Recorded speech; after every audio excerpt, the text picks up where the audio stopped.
Fala pessoal, tudo bem com vocês? Definidos os mandos de campo das semifinais da Copa do Brasil. Mengão e São Paulo decidem em casa. Isso muda a projeção dos favoritos? Como que vai ser esse confronto? Eu vou fazer a minha análise para vocês nesse vídeo. E também te falar de que forma isso vai impactar na janela de transferências. Porque os reforços precisarão ser contratados e anunciados e inscritos até uma certa data. E eu vou te falar dos dias também e tudo mais. Vou te explicar essa história. Chega mais, eu sou o Chico Garcia, inscreva-se no canal e vamos juntos!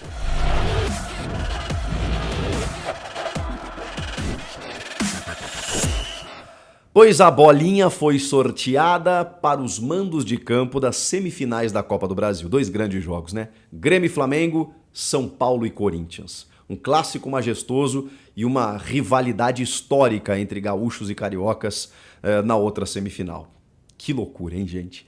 Realmente serão dois grandes jogos, eu já tô tenso, já tô nervoso, sei lá o que pensar, mas é óbvio que eu penso algumas coisas sobre esse confronto. E agora a gente começa a projetar um pouquinho mais, porque as datas elas estão definidas pelo menos nas datas referências, né? Como por exemplo, os confrontos serão realizados entre os dias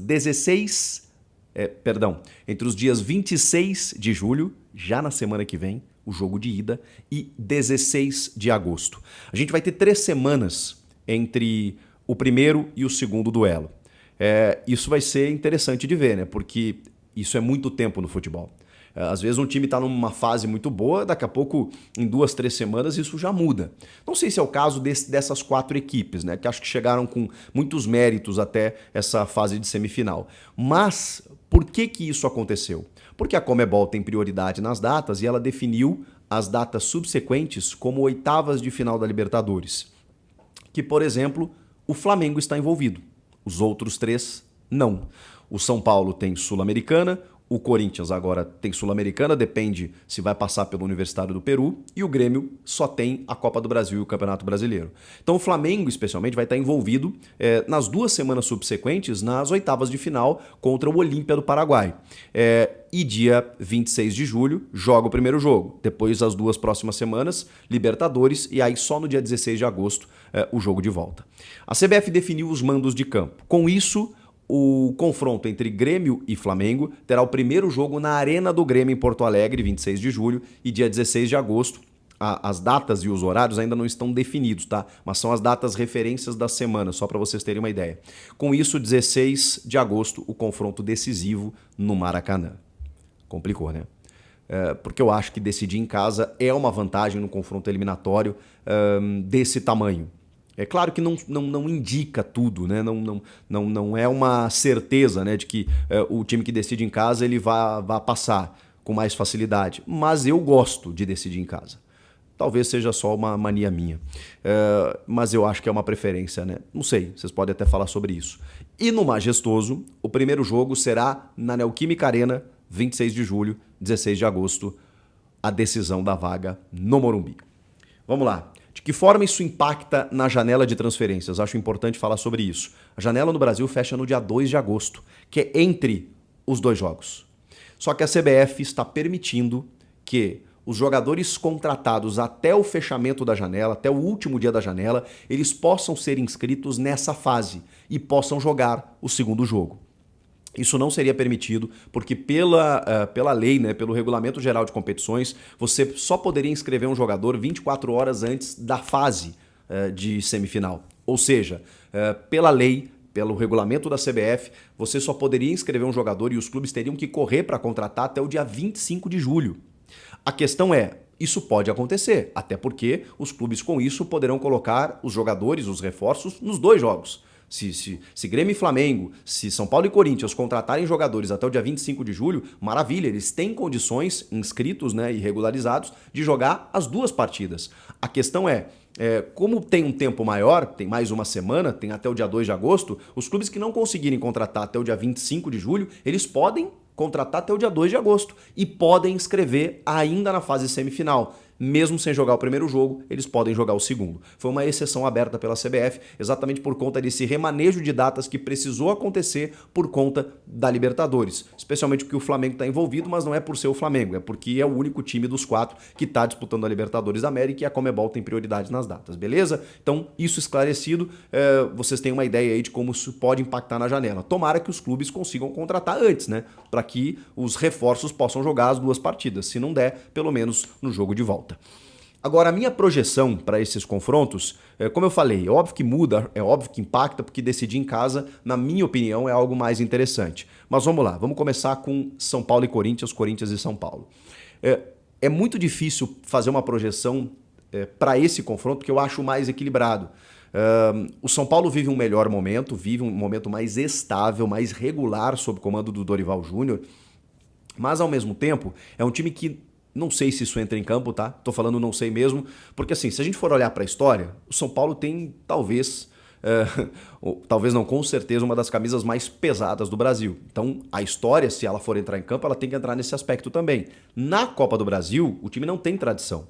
O time tem um vice-campeonato lá em 2000 e nunca venceu o título da Copa do Brasil. Em contrapartida, o Corinthians já venceu algumas vezes e também tem camisa.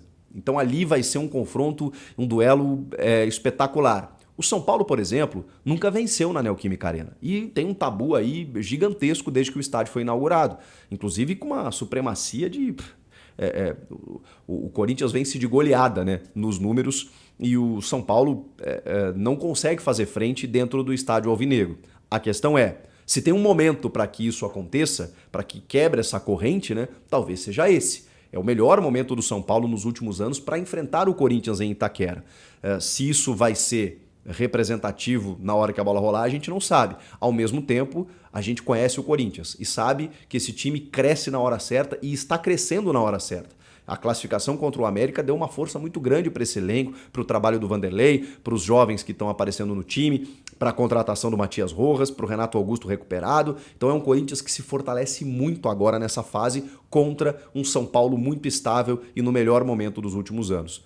É muito difícil, gente. Eu acho que não vai ter diferença, tá? Porque ao mesmo tempo em que o Corinthians é muito forte na Neoquímica Arena, especialmente contra o São Paulo, a decisão da vaga vai ser no Morumbi, que vai botar 70 mil pessoas.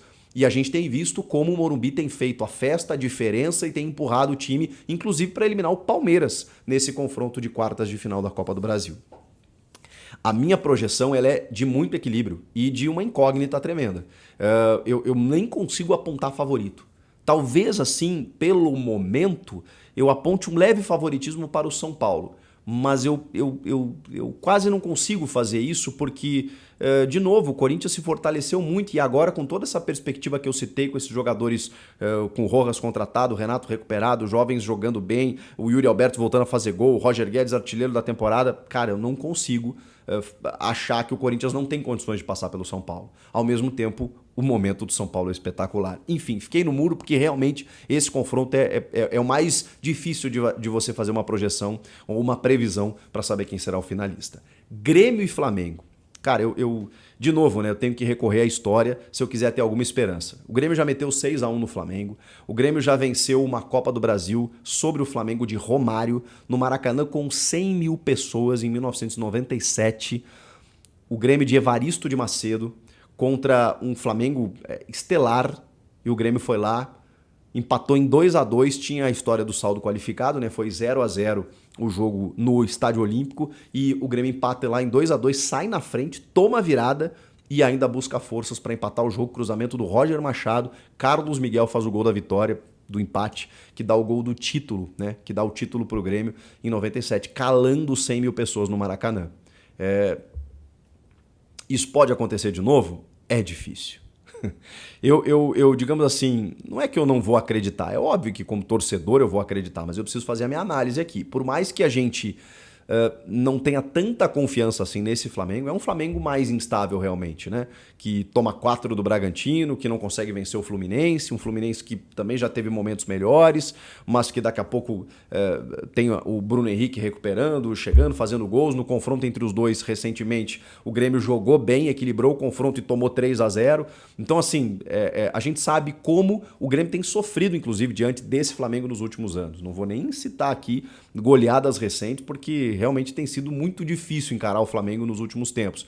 Que mudou, né? Mudaram algumas peças, mas assim, continua um time fortíssimo, né? E com jogadores cracassos, como a Arrascaeta, Gabigol, Pedro, Everton Ribeiro, Gerson, pelo amor de Deus, né? Então o Flamengo é favorito no confronto. O Grêmio montou um time interessante, vindo da Série B, montou um elenco de novo. O Renato tá fazendo um trabalho muito bom. O Grêmio se adapta a sistemas táticos. Tem o Luizito Soares, que se ele tiver legal, é óbvio que equilibra muito o duelo, mas de novo, o Flamengo é favorito, ainda mais por decidir em casa.